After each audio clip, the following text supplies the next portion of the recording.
Have you ever noticed that most of what we call life might not actually be lived? You wake up, make your coffee, go to work, meet friends, but almost everything happens through a filter, through a lens, through a screen. Today, it's no longer enough to watch a sunset. You must capture it, edit it, post it. It's not enough to feel joy with someone you love. You have to prove it happened by sharing it online. And this habit, which feels harmless, has silently become the rule. We don't live to experience. We live to display. How many times have you realized you cared less about the actual moment and more about getting the perfect angle? Real life becomes backstage. The image becomes the star. And here's the disturbing fragment. This isn't just by chance. It's not simply fashion or technology or the rise of social media. It was predicted. What if I told you that more than 50 years ago, long before Instagram or TikTok existed, one man had already described this prison of light? He wasn't talking about filters or selfies, but about something much deeper, the replacement of life itself with images. That man was Guy Debord, a French philosopher and leader of the situationist movement. In 1967, he published a book that seemed obscure at the time, The Society of the Spectacle. While most people saw television as harmless entertainment, Debord saw the future. And what he saw was unsettling. For Debord, the spectacle wasn't just media. It was a transformation of reality itself. He wrote, "Everything that was directly lived has moved away into a representation. In other words, what was once presence became image. What was once life became commodity." He was talking about ads, billboards, flashing TV screens in living rooms of the 60s. But without realizing it, he described exactly what we live today. Stories, endless feeds, likes as digital applause. Debord never had an Instagram account, but he mapped the logic that sustains it. And here's what he knew. The more you look at representations, the less you experience reality. And this wasn't just philosophy. It was politics. Because once life becomes image, people become spectators. And spectators don't change the world. They just clap. Fast forward to today. Psychology and neuroscience labs confirm Debord's intuition. Studies show that our brain reacts to digital images as if they were real experiences. A like on your phone lights up the same reward circuit that tribal approval did thousands of years ago. An infinite feed triggers dopamine the same way food or sex does. But there's a difference. These rewards are artificial.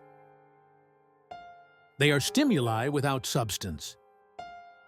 You feel as if it's real, but it isn't. And that as if is the spectacle in action. The consequences are everywhere.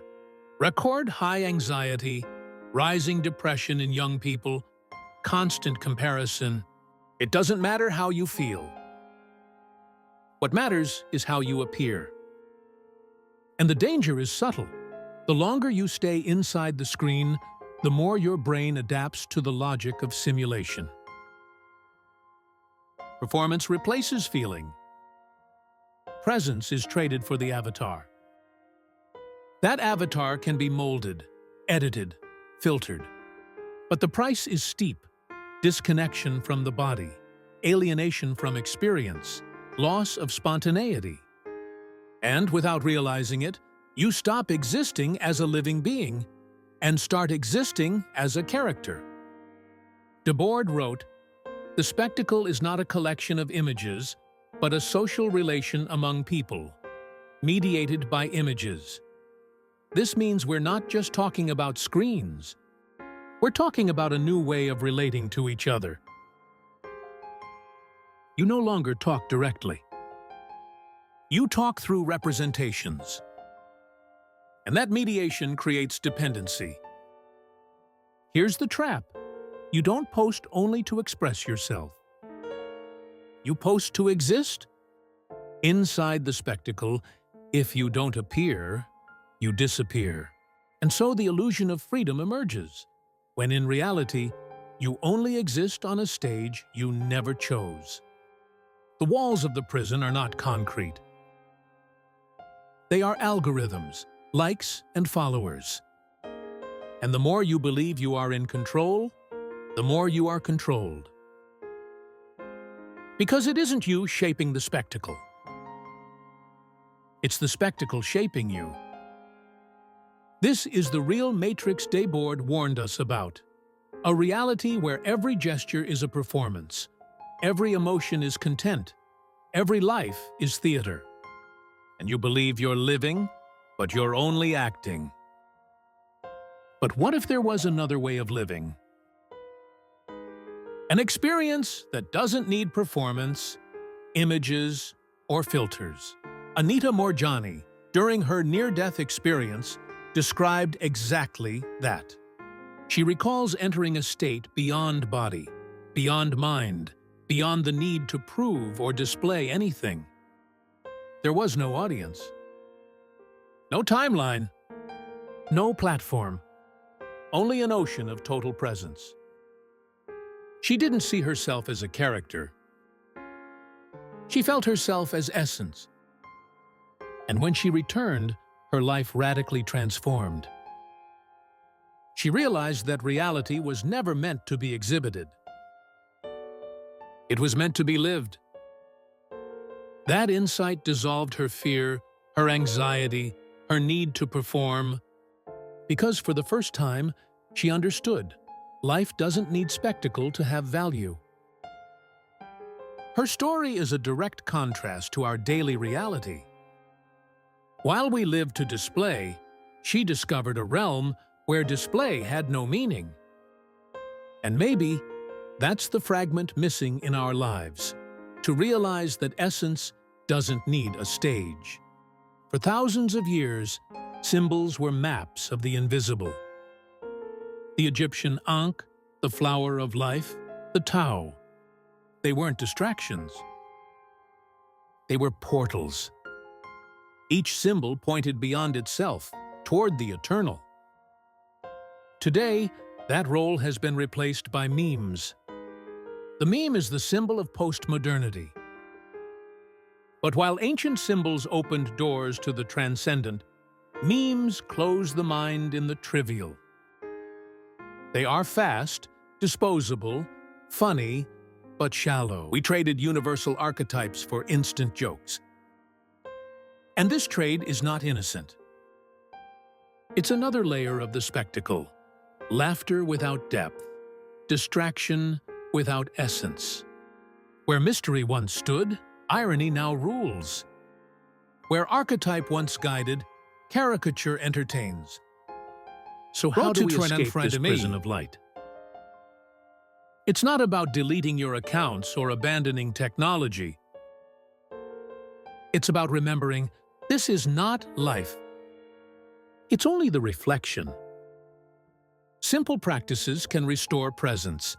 Take moments each day without screens. Just feel your body, listen to silence, observe raw reality. Contemplate something real, a tree, a face, a gesture. Not to capture it, but to absorb it. Write for yourself without publishing. The intimate word returns life to its proper place, inside you.